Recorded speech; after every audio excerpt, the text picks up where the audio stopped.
He who learns to share the ball, shares life, passes on his talents, passes on his skills, and is a person who can be defined as someone who is prepared to help others in life. When I understood this, I realized that football was something insignificant compared to salvation.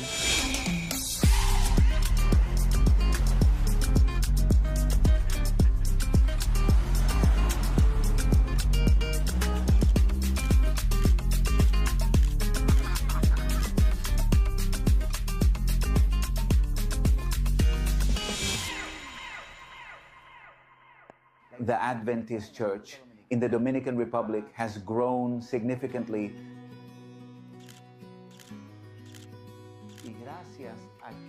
Thanks to a missionary spirit, a desire to move forward, and the fact that young people are getting involved in the work. We recently held the National Pathfinder Camporee. After 17 years, more than 10,000 Pathfinders gathered reforming with God, making a pact with the Lord to raise the Adventist Church to its fullest potential. So I think that within evangelistic campaigns, seeing so much baptism, there are challenges, however. God has given victories.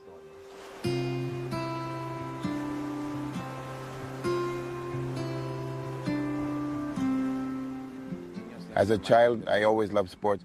I grew up in a healthy environment because of this. With a mother who always guided me, he always advised me, because being a single mother isn't easy. I always had the support of the Lord. He gave me the strength to keep going, and even today, my God, I am amazed at how I was able to raise 3 sons. And even though I have nothing, I am happy that my sons are here. And we have walked on the right path because we had a mother who raised us well. My 2 brothers played soccer before me. One day my brothers told me one afternoon, but let's go to the soccer field so you can see what we play. And the passion I felt when running after a ball was something extraordinary, running with the kids, looking at people who were running next to me. After about 3 months, I was already above the level of my brothers. Alan always liked football and played even while sleeping. Football was in me, and I was developing this talent over time. With training, the professional dream began. I started seeing football not as a form of entertainment or a desire to win matches, but as a way of life.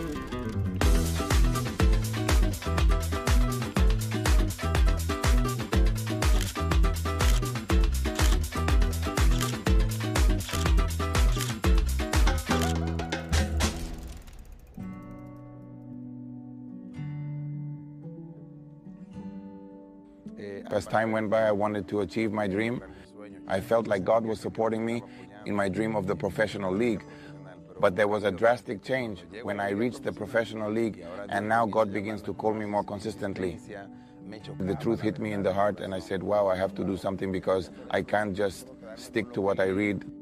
They were giving a conference here, and on the way I was going to Santo Domingo, training, working, and going home to go to the conference because I felt the conference was for me, that God was calling me. When I was already 3 days into the conference, the Holy Spirit began to say to my heart, Yuri, you need to be baptized. I had many dreams.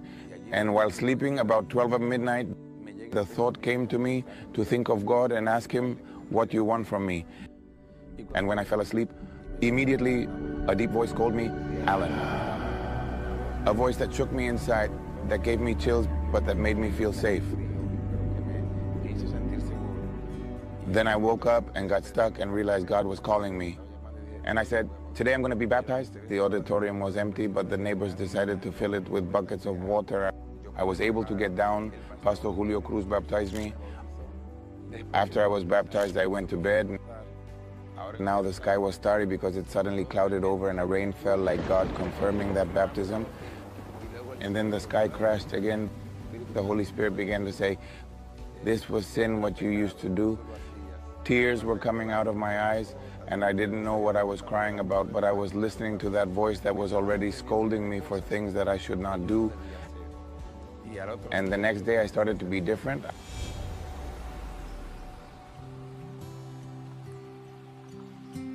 I had a press conference with the Ladder Club where we understood we should discuss the issue on Saturday.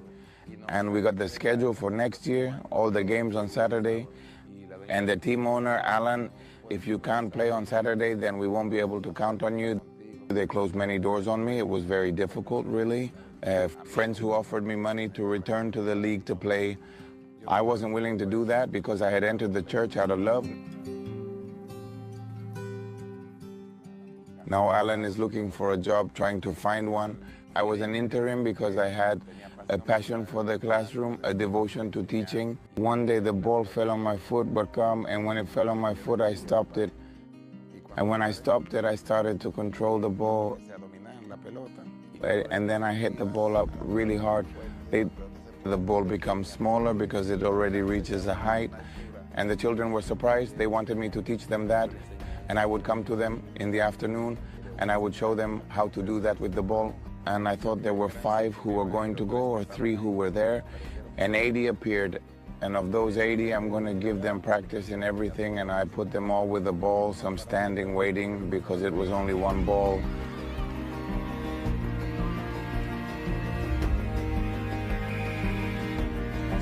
That's how we played. We went to a tournament. 3 months later, we went to a tournament called the Independence Cup. And we finished in 3rd place. We were no longer a team that was just there to have fun. We've represented provinces. We've represented the entire Southern Valley. We've beaten the best teams in the Dominican Republic. And that, for me, is a great achievement because it offset the void I felt after leaving the league. I told the Lord, if I can't play on Saturday, if I can't play in the professional league, allow me to teach. And that kind of woke up my mind, and I said, but I have to evangelize now. Then devotionals began with the soccer team, and we've read almost the entire Bible. And we baptized a lot who are currently in the church. I stopped traveling, stopped playing, and began to focus only on them.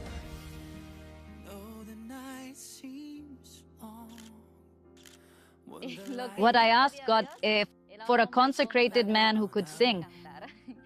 So when I heard him singing, I said, Lord, thank you.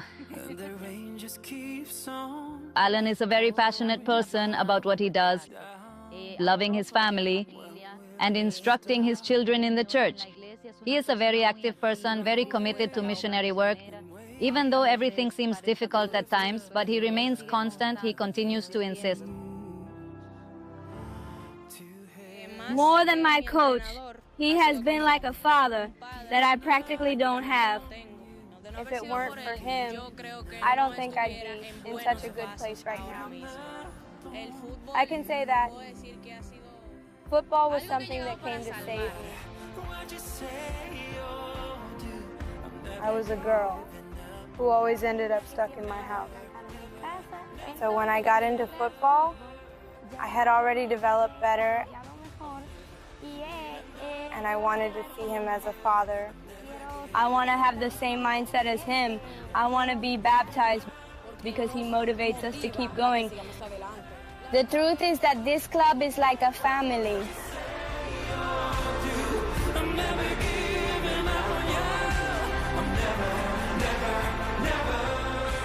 And we realized that in our space, in Tibwe, in our environment, we can be a great family.